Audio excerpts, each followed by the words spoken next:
Lighting point ವಿವಿಧ ವಿನ್ಯಾಸದ fancy lighting ಮಳಿಗೆ. ನಮ್ಮಲ್ಲಿ Philips, Crompton Greaves, Kaitan, Osram, Wipro, Orient, CFL lights, ಝೂಮಾ lights, fancy wall lights, gate lights, ceiling lights, outdoor pictures, street lights, appliances, autumn fans, all types of fans, iron box, water heater, spot lights ಇತ್ಯಾದಿಗಳು discount ದರದಲ್ಲಿ ದೊರೆಯುತ್ತದೆ.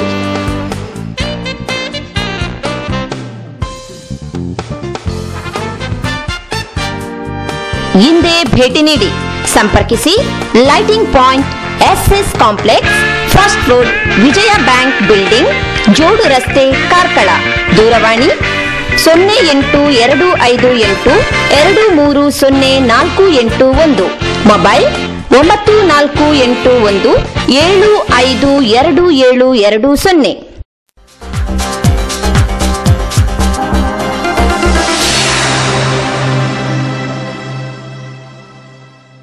ಹೆಬ್ರಿ ನ್ಯೂಸ್ಗೆ ಸ್ವಾಗತ. ಸುದ್ದಿಯ ವಿವರಗಳು. GSB ಯುವಜನ ಸಭಾ ಆಶ್ರಯದಲ್ಲಿ ದಸರಾ ಕ್ರೀಡಾಕೂಟ ಮತ್ತು ಸಾಂಸ್ಕೃತಿಕ ಸ್ಪರ್ಧೆಗಳಿಗೆ ಅಕ್ಟೋಬರ್ 14ರಂದು ಹೆಬ್ರಿಯಲ್ಲಿ ಚಾಲನೆ ನೀಡಲಾಯಿತು. ದಸರಾ ಕ್ರೀಡಾಕೂಟದಲ್ಲಿ ವಿವಿಧ ಸ್ಪರ್ಧೆಗಳನ್ನು ಆಯೋಜಿಸಲಾಗಿತ್ತು. ಕ್ರೀಡಾಕೂಟ ಆರಂಭದಲ್ಲಿ ಹೇಬಾ ಮಲ್ಯ, ಮನೋಹರ ಪ್ರಭು, ಆನಂದ್ ರಾಯಪೈ, ರಾಜೇಶ್ ನಾಯಕ್, ಸುಧೀರ್ ನಾಯಕ್, ಅರುಣ ಟೀಚರ್, ನರೇಂದ್ರ ನಾಯಕ್, ಉಮೇಶ್ ನಾಯಕ್ ಪಾಲ್ಗೊಂಡಿದ್ದರು.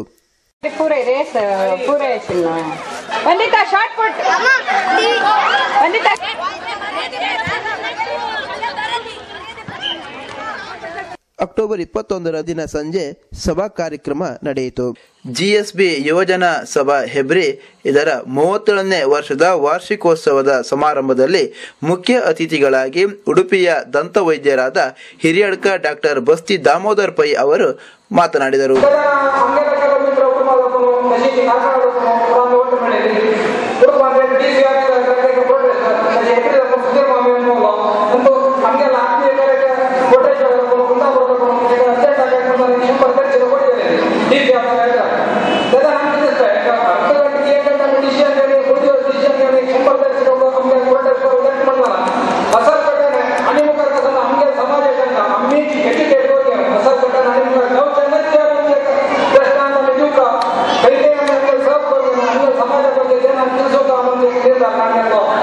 ಇದೇ ವೇದಿಕೆಯಲ್ಲಿ ರಾಜ್ಯ ಮಟ್ಟದ SSLC ಪರೀಕ್ಷೆಯಲ್ಲಿ ರಾಜ್ಯಕ್ಕೆ 3ನೇ ರ್ಯಾಂಕ್ ಪಡೆದ ಕುಮಾರಿ ಶ್ರೇಯಾ ಯೋಗೀಶ್ ಮಲ್ಯ ಮತ್ತು ಅವರ ತಂದೆ ತಾಯಿಯರನ್ನು ಸನ್ಮಾನಿಸಲಾಯಿತು.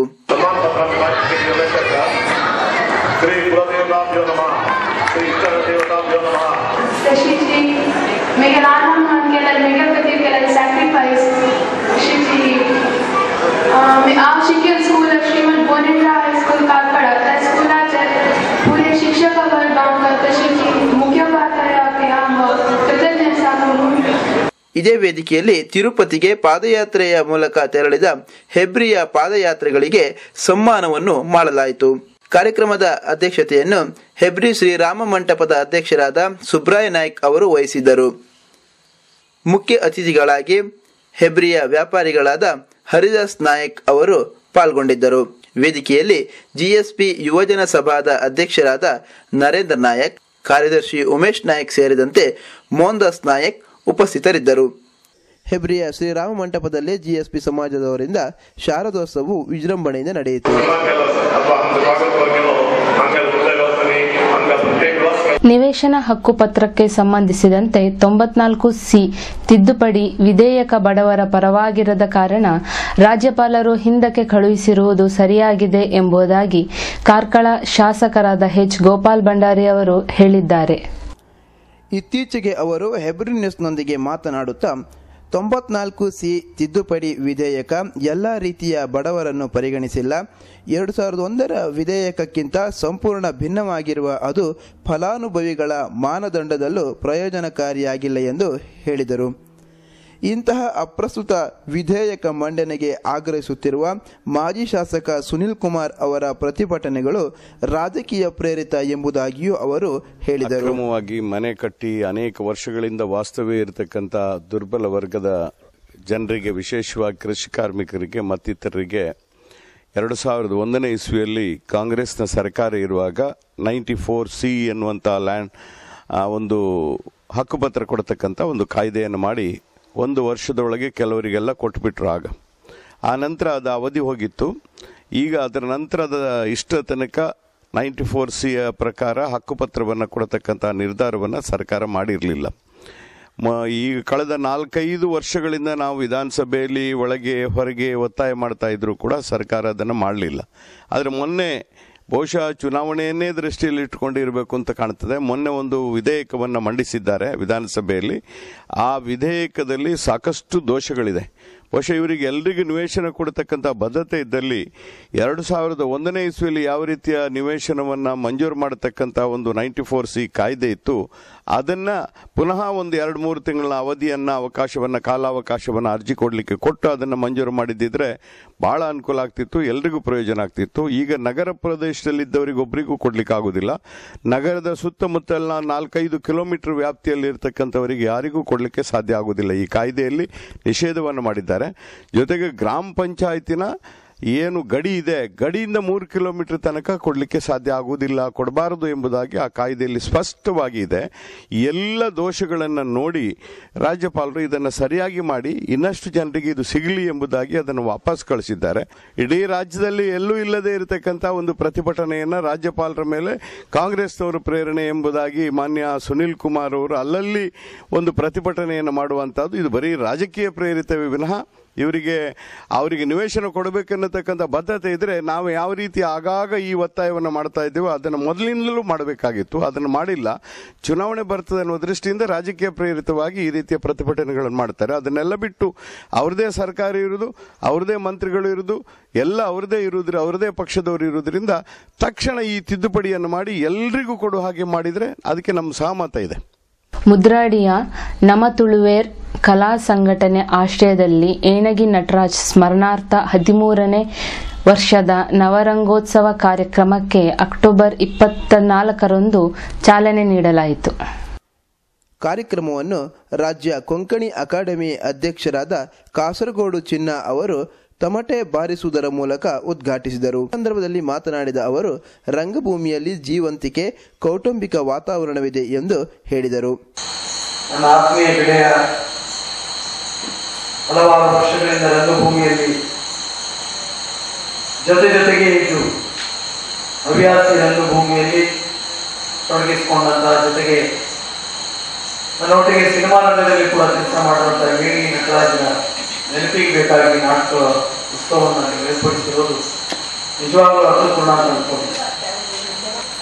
ನಮ್ಮ ಮನೆಯವರು ನಾವು ಈಗಲೂ ಕೂಡ ನಾನು ಸಿನಿಮಾ ನಟ ಅಂತ ಹೇಳ್ಕೊಳ್ಳಿಕ್ಕೆ ಇಷ್ಟಪಡೋದಿಲ್ಲ, ರಂಗಭೂಮಿಯ ನಟ, ರಂಗಭೂಮಿಯ ನಿರ್ದೇಶಕ ಅಂತಲೇ ಹೇಳ್ಕೊಳ್ಳೋಕೆ ಇಷ್ಟಪಡೋದು. ಯಾಕಂದ್ರೆ ರಂಗಭೂಮಿಯಲ್ಲಿರುವಂತಹ ಜೀವಂತಿಕೆ ಮತ್ತು ಒಂದು ಕೌಟುಂಬಿಕವಾದಂತಹ ಒಂದು ವಾತಾವರಣ. ರಂಗಭೂಮಿಯಲ್ಲಿ ಯಾವತ್ತೂ ಒಂದು ಜೀವಂತಿಕೆ ಇರುತ್ತೆ, ಅಲ್ಲೊಂದು ಮನೆ ಇದೆ. ಸಿನಿಮಾದಲ್ಲಿ ಅದಿಲ್ಲ. ಸಿನಿಮಾದಲ್ಲಿ ಒಂದು 5 ನಿಮಿಷ ನಗಬೇಕಿದ್ರು ದುಡ್ಡು ಕೇಳುತ್ತೆ. ರಂಗಕರ್ಮಿ ಡಾಕ್ಟರ್ ದಾಮೋದರ ಶೆಟ್ಟಿ ಅವರು ಮಾತನಾಡಿದರು. ಈ 3 ಹೆಜ್ಜೆ 3 ಲೋಕ ಎನ್ನುವಂಥ ನಾಟಕ ನೀವು ಮಾಡ್ತಾ ಇರುವಂಥದ್ದು ಒಂದು ಶಾಶ್ವತವಾದ ದಾಖಲೆ ಆಗ್ತದೆ. ಅದು ಕೃತಿ ರೂಪದಲ್ಲಿಯೂ ಪ್ರದರ್ಶನ ರೂಪದಲ್ಲಿ ಎನ್ನುವಂಥದ್ದು. ಆ ಪ್ರದರ್ಶನದಲ್ಲಿ ಭಾಗವಹಿಸಿದ ಎಲ್ಲ ನಟರಿಗೂ ಕೂಡ ಅಲ್ಲೊಂದು ದಾಖಲಾತಿ ಸಿಗ್ತದೆ, ಆ ಜೀವೋಪರ್ಯಂತ ದಾಖಲಾತಿ ಸಿಗ್ತದೆ.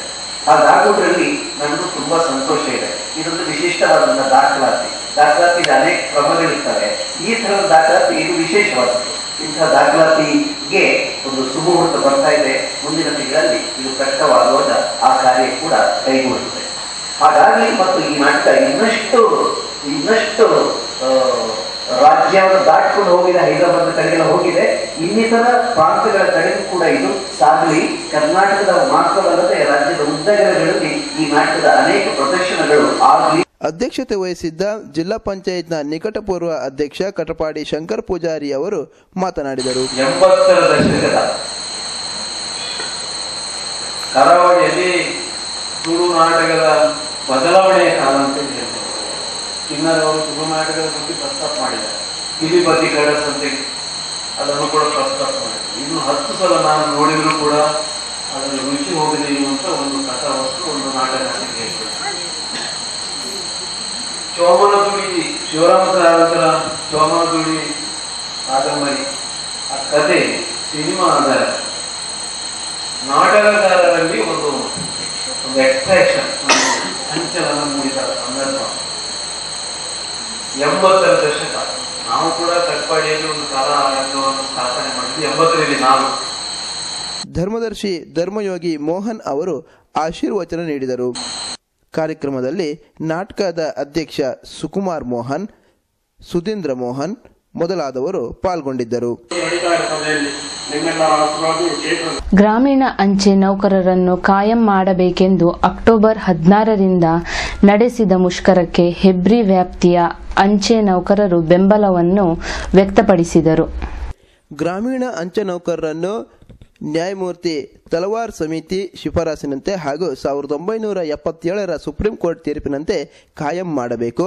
ಇಲಾಖಾ ನೌಕರರಿಗೆ ನೀಡುವಂತೆ ಗ್ರಾಮೀಣ ಅಂಚೆ ನೌಕರರಿಗೂ ಬೋನಸ್ ನೀಡಬೇಕು. ವೈದ್ಯಕೀಯ ಯೋಜನೆ ಅನುಷ್ಠಾನಗೊಳಿಸುವುದು. ಸೇವಾ ಹಿರಿತನ ಪರೀಕ್ಷೆಯ ಮೂಲಕ ಗ್ರಾಮೀಣ ಅಂಚೆ ನೌಕರರನ್ನು ಖಾಲಿ ಇರುವ ಇಲಾಖಾ ಹುದ್ದೆಗೆ ಭರ್ತಿ ಮಾಡುವುದು. ಅನುಕಂಪ ಆಧಾರಿತ ನೇಮಕಾತಿ. ಮೂಲ ವೇತನ ಹೆಚ್ಚಳ. ನಿರ್ದಿಷ್ಟ ಸೇವಾವಧಿ ಬಳಿಕ ಬಡ್ತಿ. ವೇತನ ಹೆಚ್ಚಳ. ಖಾಲಿ ಇರುವ ಗ್ರಾಮೀಣ ಅಂಚೆ ನೌಕರರ ಹುದ್ದೆ ಕಡಿತಗೊಳಿಸಬಾರದು ಎಂಬ ಬೇಡಿಕೆ ಇಟ್ಟುಕೊಂಡು ನಡೆಸಿದ ಮುಷ್ಕರಕ್ಕೆ ಹೆಬ್ರಿಯಲ್ಲಿ ಬೆಂಬಲ ನೀಡಲಾಯಿತು.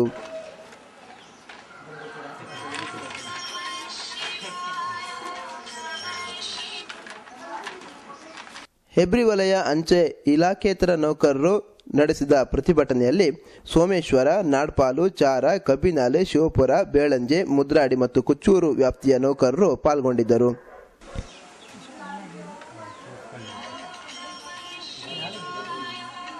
ಸದಾಶಿವಪ್ರಭು, ಕರೀಂ ಖಾನ್, ಉದಯ್ ಕುಮಾರ್, ಅರುಂಧತಿ ಶೆಟ್ಟಿ, ಕೃಷ್ಣ, ಗೋಪಾಲ್ ನಾಯ್ಕ್ ಮೊದಲಾದವರು ಪಾಲ್ಗೊಂಡು ಮಾಧ್ಯಮದೊಂದಿಗೆ ಮಾತನಾಡಿದರು. ಅಖಿಲ ಭಾರತ ಅಂಚೆ ಇಲಾಖೇತರ ನೌಕರರ ಸಾಂಕೇತಿಕ ಮುಷ್ಕರ ಇಂದಿನಿಂದ ಪ್ರಾರಂಭ ಆಗ್ತದೆ.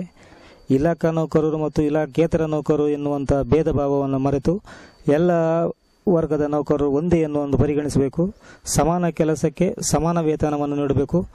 ಜೊತೆಗೆ ಯಾವುದೇ ರೀತಿಯ ಒಂದು ಜೀತ ಪದ್ಧತಿಯನ್ನು ಮಾಡದೆ, ಇಲಾಖೇತರ ನೌಕರ ಜೀತ ಪದ್ಧತಿ ಅಂತ ಮಾಡದೆ ಇಲಾಖಾ ನೌಕರರಂತೆ ಅವರನ್ನು ಪರಿಗಣಿಸಬೇಕು ಅಂತ ಹೇಳ್ತಾ ಈ ಸಂದರ್ಭದಲ್ಲಿ ನಾನು ಹೇಳ್ತೇನೆ. ಆದ್ದರಿಂದ ಅನಿರ್ದಿಷ್ಟಾವಧಿ ಮುಷ್ಕರವನ್ನು ನಾವು ಇಂದಿನಿಂದ ಪ್ರಾರಂಭ ಮಾಡಿದ್ದೇವೆ. ಹೆಬ್ರಿ ಮತ್ತು ಹೆಬ್ರಿ ಅಂಚೆ ಕಚೇರಿಯ ಎಲ್ಲ ಬಿಒಗಳು ಇದರೊಂದಿಗೆ ಪಾಲ್ಗೊಂಡಿದ್ದಾರೆ. ಅಖಿಲ ಭಾರತ ಅಂಚೆ ಇಲಾಖೇತರ ನೌಕರರ ಸಂಘ ಇಂದು ನಾವು ಮುಷ್ಕರವನ್ನು ಮಾಡ್ತಾ ಇದ್ದೇವೆ.